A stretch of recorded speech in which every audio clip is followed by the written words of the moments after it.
ಕಾಂಗ್ರೆಸ್ ಪಕ್ಷದ ಶಿಸ್ತಿನ ಸಿಪಾಯಿ ಎಂದೇ ಗುರುತಿಸಿಕೊಂಡಿರುವ ವಿಧಾನ ಪರಿಷತ್ ಸದಸ್ಯ ಬಿಕೆ ಹರಿಪ್ರಸಾದ್ ಸಿದ್ದರಾಮಯ್ಯ ಸಂಪುಟದಿಂದಲೂ ಸಚಿವ ಸ್ಥಾನದ ಆಕಾಂಕ್ಷಿಯಾಗಿದ್ರು. ಡಿಕೆ ಶಿವಕುಮಾರ್ ನೂತನ ಸಂಪುಟದಲ್ಲಿ ಬಿಕೆ ಹರಿಪ್ರಸಾದ್ಗೆ ಸಚಿವ ಸ್ಥಾನ ಫಿಕ್ಸ್ ಎಂದೇ ಹೇಳಲಾಗಿತ್ತು. ಆದರೆ ಕೊನೆಯ ಕ್ಷಣದಲ್ಲಿ ಸಂಪುಟದಿಂದ ಬಿಕೆ ಹರಿಪ್ರಸಾದ್ ಹೆಸರು ಕೈಬಿಟ್ಟಾಗಿತ್ತು. ಇದರಿಂದ ನಿರಾಶೆಗೊಂಡಿದ್ದ ಬಿಕೆ ಹರಿಪ್ರಸಾದ್ಗೆ ಕಾಂಗ್ರೆಸ್ ಹೈಕಮಾಂಡ್ ಡಬಲ್ ಧಮಾಕ ನೀಡಿದೆ. ಬಿಕೆ ಹರಿಪ್ರಸಾದ್ರನ್ನ ಕೆಪಿಸಿಸಿ ನೂತನ ಅಧ್ಯಕ್ಷರನ್ನಾಗಿ ಕಾಂಗ್ರೆಸ್ ಹೈಕಮಾಂಡ್ ನೇಮಕ ಮಾಡಿದೆ. ಡಿಕೆ ಶಿವಕುಮಾರ್ ರಾಜ್ಯದ ನೂತನ ಮುಖ್ಯಮಂತ್ರಿಯಾದ ಬೆನ್ನಲ್ಲೇ ತೆರವಾಗಿರುವ ಕೆಪಿಸಿಸಿ ಅಧ್ಯಕ್ಷ ಸ್ಥಾನಕ್ಕೆ ಇದೀಗ ಬಿಕೆ ಹರಿಪ್ರಸಾದ್ ಆಯ್ಕೆಯಾಗಿದ್ದಾರೆ. ಈ ಸಂಬಂಧ ಎಐಸಿಸಿ ಪ್ರಧಾನ ಕಾರ್ಯದರ್ಶಿ ಕೆಸಿ ವೇಣುಗೋಪಾಲ್ ಪತ್ರಿಕಾ ಪ್ರಕಟಣೆ ಮೂಲಕ ಮಾಹಿತಿಯನ್ನು ನೀಡಿದ್ದಾರೆ.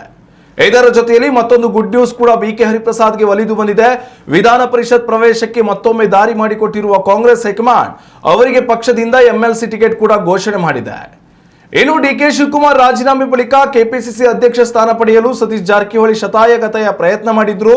ಸಚಿವ ಸ್ಥಾನದ ಜೊತೆಯಲ್ಲಿ ಕೆಪಿಸಿಸಿ ಅಧ್ಯಕ್ಷ ಗಾದಿ ಮೇಲೂ ಕಣ್ಣಿಟ್ಟಿದ್ದ ಸತೀಶ್ ಜಾರಕಿಹೊಳಿಗೆ ಕಾಂಗ್ರೆಸ್ ಹೈಕಮಾಂಡ್ ಎರಡರಲ್ಲಿ ಒಂದನ್ನು ಮಾತ್ರ ಆಯ್ಕೆ ಮಾಡಿಕೊಳ್ಳುವಂತೆ ಕಡಾಖಂಡಿತವಾಗಿ ಹೇಳಿತ್ತು.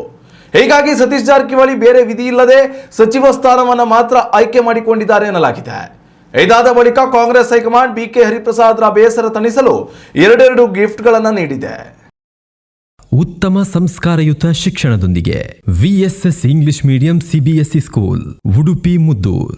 ನರ್ಸರಿಯಿಂದ 10ನೇ ತರಗತಿವರೆಗೆ ಶಿಕ್ಷಣದ ಜೊತೆಗೆ 5ರಿಂದ 10ನೇ ತರಗತಿವರೆಗಿನ ವಿದ್ಯಾರ್ಥಿನಿಯರಿಗೆ ಉತ್ತಮ ಹಾಸ್ಟೆಲ್ ಸೌಲಭ್ಯವೂ ಇದೆ. ನಿಮ್ಮ ಮಕ್ಕಳ ಪ್ರವೇಶಾತಿಗಾಗಿ ಈ ಸಂಖ್ಯೆಗೆ ಕರೆ ಮಾಡಿ.